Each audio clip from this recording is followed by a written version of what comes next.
Hello, hello, hello, my darlings. Thank you for joining me on A Slice of Life, A Slice of Life. We're on Rockin' Delta Sigma Theta Sorority Incorporated today because over the weekend, one of my students, Soror, Astria Wilson, she graduated from Clark Atlanta University in 2008, and she was made this past weekend. She joined us. She was made. Oh, I'm just so excited. She is now a soror, and I am so glad to have you in our illustrious sorority. That's Astria Wilson. She's in the Monroe County, Louisiana alumni chapter. Yay! So the soror, Astria Wilson, welcome, welcome, welcome. We love you. We love you. We love you. And I'm rocking these glasses because I think I sent you a pair of glasses like this. I hope I did. If I didn't, you can always get these. All right, so, my nose today. Anyway, I like these. So those of you who never joined me, don't know why oh, my glasses. That's all right. Or why all your friends told you to come on board. It's not because the glasses fell. I don't like for the enemy to win. You all know that. The enemy, came to kill, steal, and destroy. And when you have a good show and have good things going, this stuff falls and stuff breaks. And you have to learn to live with that. And you have to learn to deal with it. Sometimes you pretend like it didn't happen, which is okay. But I had these on the other day, and I just wanted yesterday. So I just want to get the glasses up since they fell over like that. These are my gonna-be Burberrys. Wannabe Burberry. Look at these. I haven't worn any of these. These are my I don't know what, but it looks like you're at the beach. These are my I don't know what, but I like them. Polka dots. Yeah, we don't let. So, because it failed, that means that we're not going to have these glasses up here. All right. All right. So I like it. I always like to defeat. You have to defeat the enemy. You just can't no. You can't win like that. We can't let you win. Look at the sides on this one. This is nothing about what I was going to talk about. And the people who are joining, trying to figure out what kind of show is this? But I'm just determined. I can't do it. I promise you, I can't do it. I can't do. I just can't do it. I like these. Really like these. I just can't do it. I can't do it. I can't do it.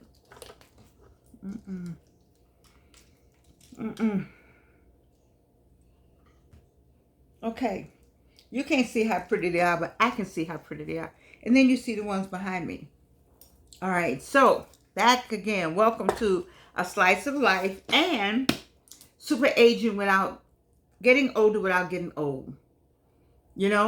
This is not the best example, but this may be a good example. If I had my tooth, I have my tooth up there. If you watch the other videos, you know what happened with my teeth and my tooth. But this, I'm going to call myself a good example of super aging, getting older without getting old. This is 81, going on 82. And I'm very proud of the fact that God has blessed me. It's a blessing to be here, to still be here. I'm a 3 times cancer survivor, and I met somebody to talk with someone who has a father who's a 7-time cancer survivor. So I'm good. And then I talk about a well-lived life, because that's what I want you to have. I want you to have a well-lived life. And as you get older, without getting old, how do you have that well-lived life?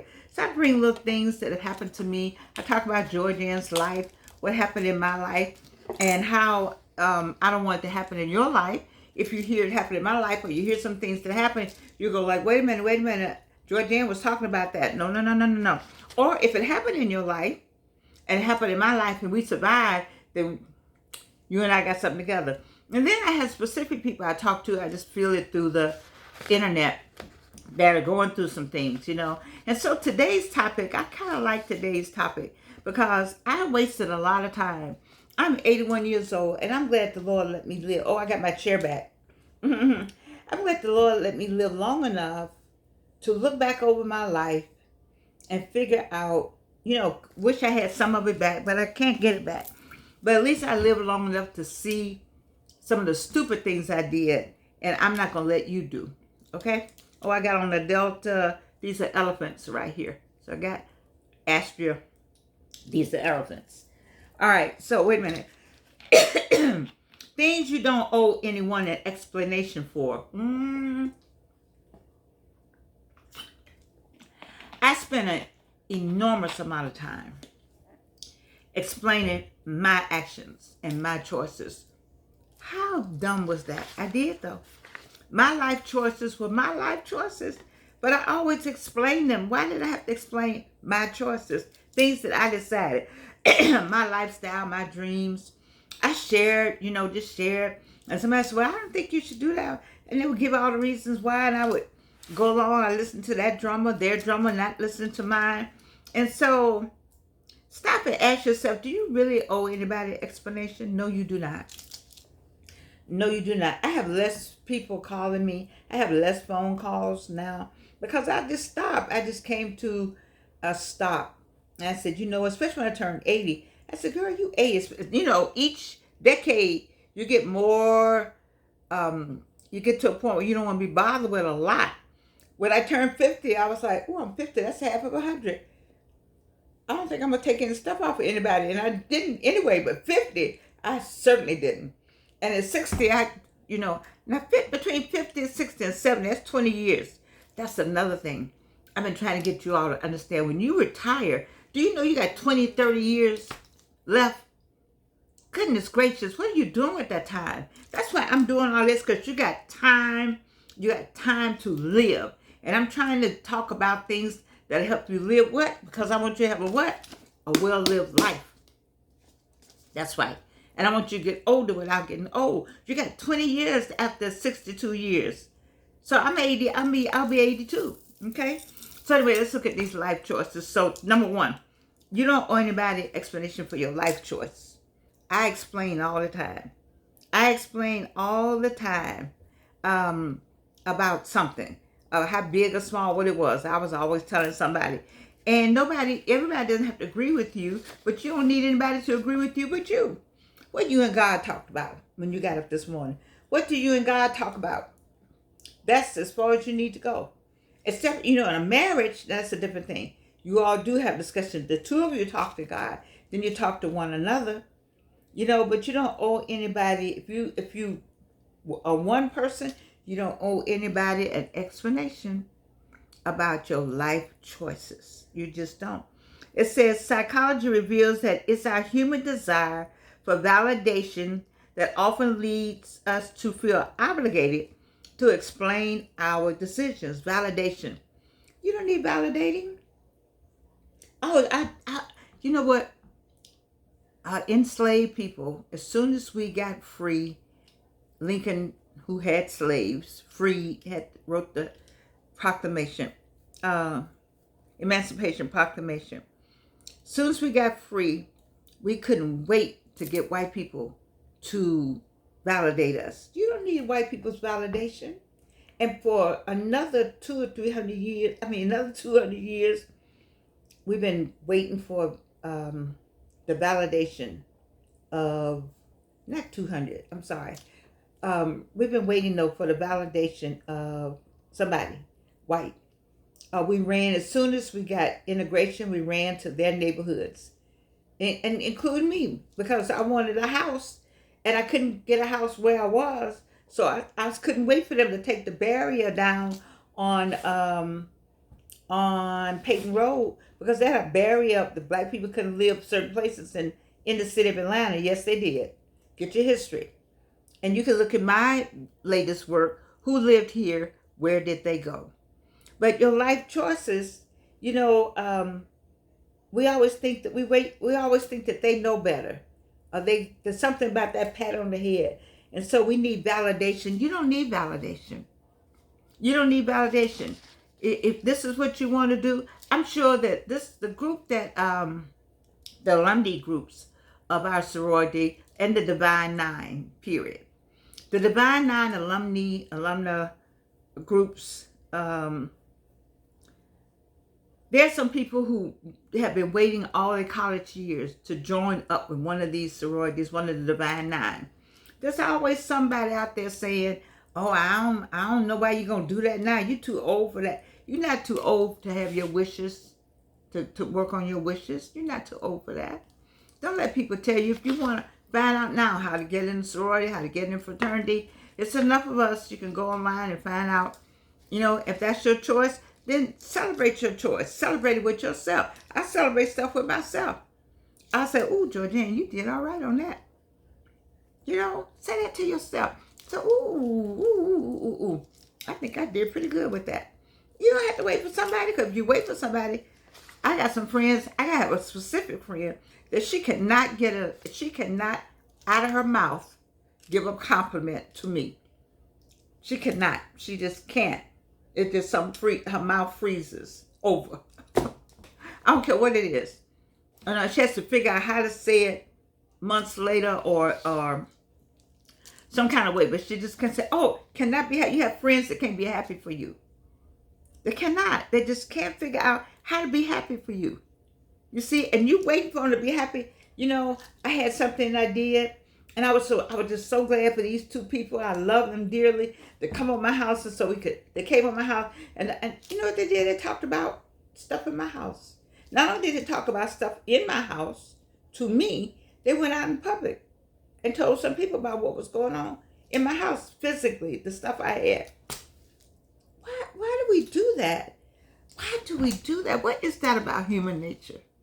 I don't know. It's just, anyway, your career, your relationship, like me.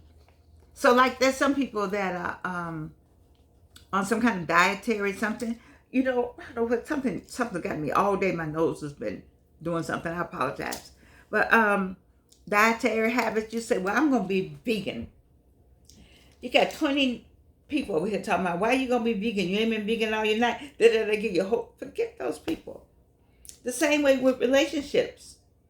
If, this is where your life choice, if you're LGBT community, look how many people kill themselves. How many people did harm to themselves because they couldn't say how they felt about themselves. I think that's sad. I think it was sad that they couldn't say because they they couldn't share their life choice. It's sad. Even with me, I had to work up to telling you all. I didn't tell you all till yesterday the year of the person born, the birth year of the person born that wants to be my partner. And we want a partner because it's the sound, it's going to do all that. You see, but I even have to tell you. Why did I even tell it? I don't even know. I was just talking yesterday, but it's your life. It's your life. Soon as you figure out it's your life and not all these other people's lives. And think about the people who kill themselves because they couldn't face it. Think about the people who committed suicide or maybe wanted to commit suicide. It had some feelings about committing suicide. I mean, it's not far-fetched for people. When things got overwhelming for me one time, I just said, I just need to leave the earth then because this ain't working. You just make a statement like that, and that's not a good statement to make, but I did.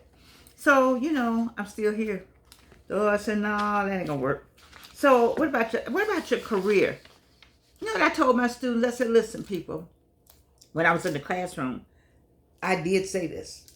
I wanted my students to understand, do not worry about the job you get when you finish this university.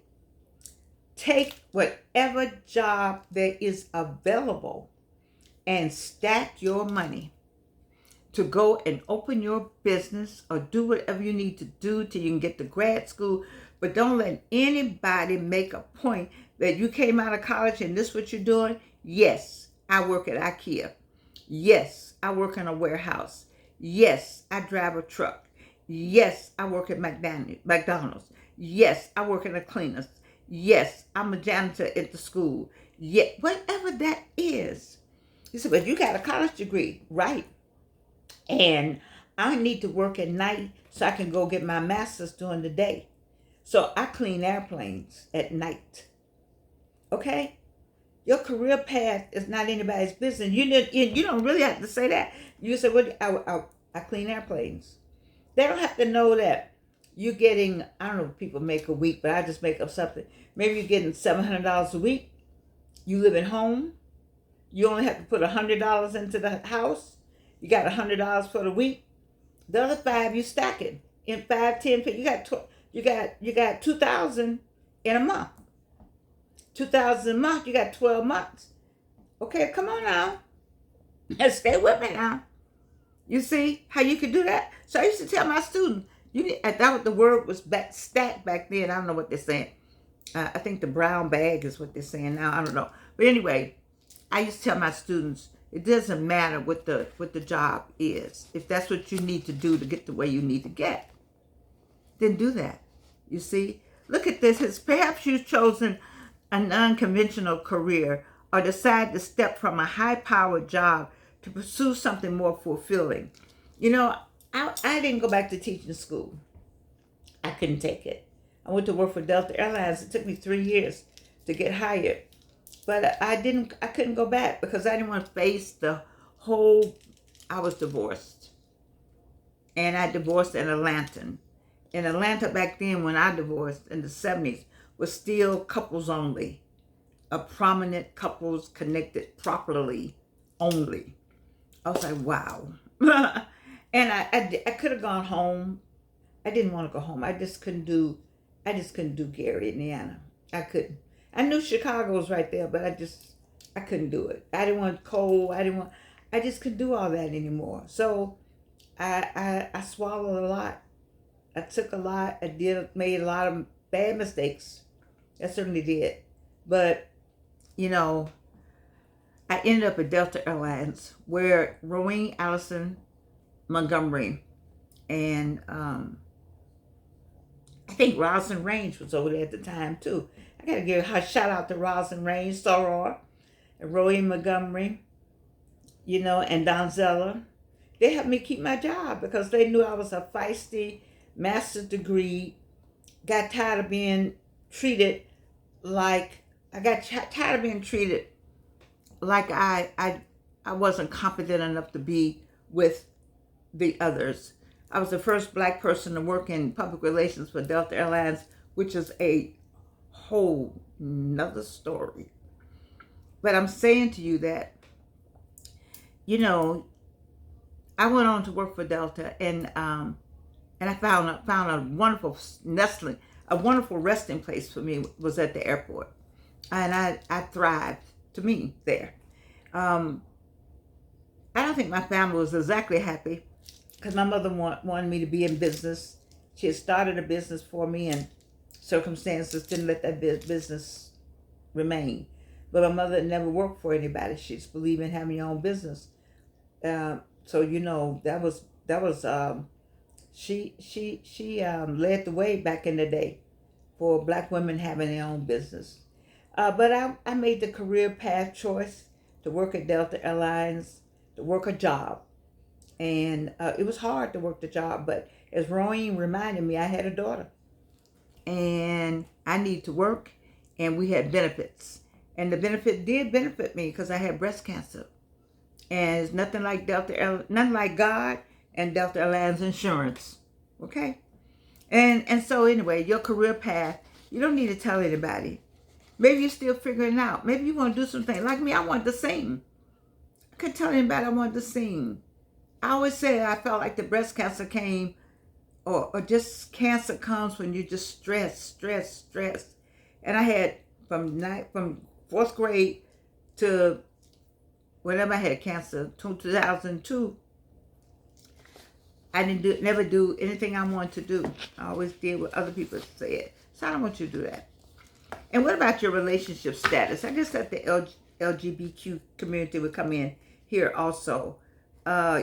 You don't need to tell anybody. Your happiness is not defined by somebody else's, what other people think. And as I said that, you'll say, well, why are you not with your person?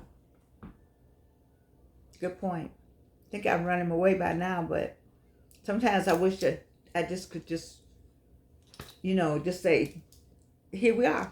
I'm this one. I'm Michael Douglas, and what's his wife's name? Wife name, whatever. You know, so that's the age. That's how that age thing is. But anyway, your relationship status. You know, you shouldn't be worried about people saying, "Ooh, where they going? Ooh." Forget all that. If you found somebody out there that you really want to be with, you're comfortable with them. You're just comfortable. The kind of relationship where you just don't want anybody else. You don't even want to meet anybody else. You're just comfortable. You all got a clear understanding of who you are and what you're all about. Then you need to get with that person and stay with them, and don't let your family, shame you into or decide who it is. Because I almost did that. My daughter got me straight on her husband. People got me straight on who they, straightened me out. So I haven't straightened out anybody. I just kind of let it go. But I think for you out there, if you're still single and you found somebody, go get them. I've seen a lot of movies like that. Go get them. Go get them. I think R.C. Blake's, that's where I got it from, really. R.C. Blake, I love him. He has 800,000 subscribers. Ooh, Jesus. But I like the way he just talks to you. I was doing this anyway, but when I found he was doing it, it kind of helped me along. Where you just talk to people. You just talk to the screen, not to the hand, to the screen. And so, he just talks about some of the good things that, if you're single and you want that person, just go and get him. Because he had to go get his wife. His wife, she was his girlfriend. And he told her, I don't want you. I don't want to do that. I'm going to do something else. She said, okay. She said simply, okay, and left. And he came to his senses. He looked around, came to his senses, and he went looking for her, and she had somebody. He was like, oh my God. Oh my goodness. She had somebody. And he was like, please, baby, please, baby, please. Isn't that in Spike Lee, baby, please, baby, please, baby, please? It's in one of his movies. Anyway, so baby, please, and he got her back. In my case, my person, I don't know, they have to come to me and say, let's do it at this point. And then I'll do it. Just on what I'm saying, your relationship status, I would do it. If they said, let's do it, then I would do it. And I would have him right here next to me. It says, see, there he is. So it's your personal contentment. I talked too long today. You have to be content. When I tell you life is short, look at me. You say, well, not too short for you, but still, it's time for me to go. I'm not ready to go, but it's time for me to go. But it's time for you to go too, because we don't know what time that is, right? That's the way all of us got to go. We got to get up out of here. So if we got to get up out of here, why do we waste so much time with foolishness? Like we got forever to be stupid. You don't have forever to be stupid. You do not have forever to not clean up that mistake you made. You do not have forever. You do not have forever to tell that person you love them. You do not have forever. I would not like to get a phone call from somebody. That happened to me. It wasn't a love thing. I was going home one night, and my spirit said, go by this lady's house. I was like, oh, I'll call her in the morning. She died in the middle of the night. And she had worked on my campaign. Oh my God, that set me back. I said, see, so I don't do that anymore. If Spirit tell me to call somebody, you better be sure I call her. What about you? Has the Spirit told you to call somebody over there in Great Britain? What you fooling around with over there with somebody? You better go find those people, because they can help you get this dream started. Ooh, this is deep right here. That came to me. Who in Great Britain? Who are you? Write me back. Somebody in Great Britain is trying to get something started, but they won't talk to the person that can help them get it started. Who are you? I don't know who you are. That just came to me to say it, so I'm just saying it. What about your appearance? You know why I love this show? Because I can do all of this. And I had it all up my arm. I can have on anything I want. Yes, I can have all of this. Because this is me. I model when I model in Canada. Oh my God. You all just don't know. You just don't know. I need to be in Paris. I think my last quarter ought to be in Paris. You know, because I know they appreciate all of it. They appreciate purple and red and stripes and flowers and I don't know. And I can speak French all day. I think that may be what I should do. When my daughter and them get settled a little bit, I might just figure out how to go and get something going here. I need people to buy my cards. My Feeny cards, F-I-N-I. I can't talk with that big space up there. Anyway, F-I-N-I, Feeny cards. I need those cards to start selling. I do. Anyway, your appearance. So, I like all this that I do. You know, I'm glad that I have finally come to myself and just put on what I want to put on.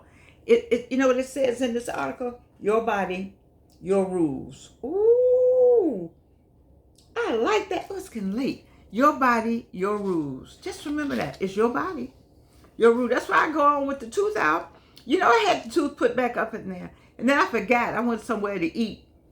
Yeah, I had some. Oh, it was at the teaching slam. And my fingers, you know, I have a neuropathy real badly. I was sitting with, is that Kamitra? Who was I sitting with? Oh, God. Anyway, I was sitting with a nice table of people. And these fingers got like this, and they would not move. And I was sitting there at the table like my fingers are not moving. So I got my left hand and put it down in the piece of chicken because I had not eaten all that morning. And I picked the chicken up on the spoon, on the fork, a little piece of it. And instead of me putting it in the back, because I know this is no tooth, I bit down on it. Child, tooth and chicken. Your body, your rules. And then last, your personal boundaries. I like this article. It's okay to protect your peace. I protect Georgia's peace. You know, sometimes I don't like it because, you know, I don't talk to as many people, but the people that I do speak with, they are kind. And I like kindness. And they don't judge. And they're very supportive. And otherwise, I stopped speaking to everybody who didn't fit that. They're not kind. They don't judge. And they're not supportive of me and whatever I'm doing. I support them. I support a bunch of, this child, I gave her all my ideas, all my everything. And when it came to me, she put me second every time. I thought I was her Gail King because she was all that. But I was not. It had to be a man. A man now. She gave him the moon. She put a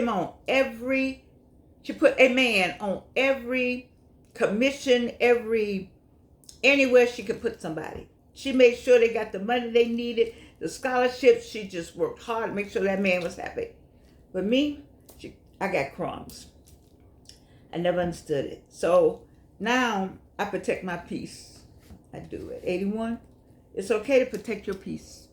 You don't have to be with anybody. You don't have to talk to anybody. It's all right to be by yourself as long as you know how to handle it. You know? It's okay to say no also. I used to didn't say no. Georgianne, we need you doing so. Georgianne. They didn't call you till they needed you. How many people calling you when they're calling you because they need you? They're not calling you because they love you. They're not calling because they're concerned about you. They're not calling because they want to see you do better. They're not calling because they love you and they want to promote you. No, they calling with their stuff, DEY. They're calling to bring you down to their level because you're smart enough to have another level. You're smart enough to come up with something different. And like, how's she going to come up with that? I'm going to get in on that. All kind of stupid stuff. Listen, let me tell you something. It's okay to say no. Just say no. And go about your business. Ask God to help you. With God on your side, you can't go wrong. I'm telling you, with God on your side, you cannot go wrong. Don't worry about it. It's okay to protect your peace. Georgianne protects her peace. If ain't nobody over here, it's me and Jesus, okay? You don't owe anybody an explanation for what makes you comfortable. Let me say that without my glasses. You don't owe anybody Listen to me clearly. South Africa, you are down there. You keep playing. I'm going to quit talking to you. I'm going to quit talking to you because you're playing. You know you're supposed to do something. Anyway, India, Canada, and then the United States. Let me make sure I say it. Make sure I say it. It's written right here. It's in my head, but I want to read it. You don't owe anyone an explanation for what makes you comfortable. You don't owe anybody an explanation with what makes you safe. And you don't owe anybody an explanation to what makes you feel that you're respected. Having said that, the one thing you do know about me, on all 300 plus videos since September, I love you. Yes, I do. Come on, Delta Sigma Theta. I love you. And Divine Nine. Because I know people think that we all separated. It's just in college maybe. But we are not really. We are the Divine Nine. And we come together when we need to. And we definitely need to come together when we go vote. It should be a Divine Nine movement to vote. Because we need to vote. Let me take my glass off one more time. Divine Nine. We need to vote. Everybody needs to vote. But Divine Nine need to come together, put out some posters with all of us on it, and get the vote out. Quit playing. There's a whole lot of us. Divine Nine. We need to have an arena. Divine Nine. It's a lot of money. We got a lot of money. We're worth a lot of money, Divine Nine. What are we doing? Divine Nine. We have what's the board? Oh, the Panhellenic board. That Panhellenic board needs to, y'all need to step up. Yes, I said it. I did. Okay, back to loving you, because I do. I love the Divine Nine. And the Panhellenic, I love y'all, but you know what I'm saying. Okay? I love you, and you can't do anything about it.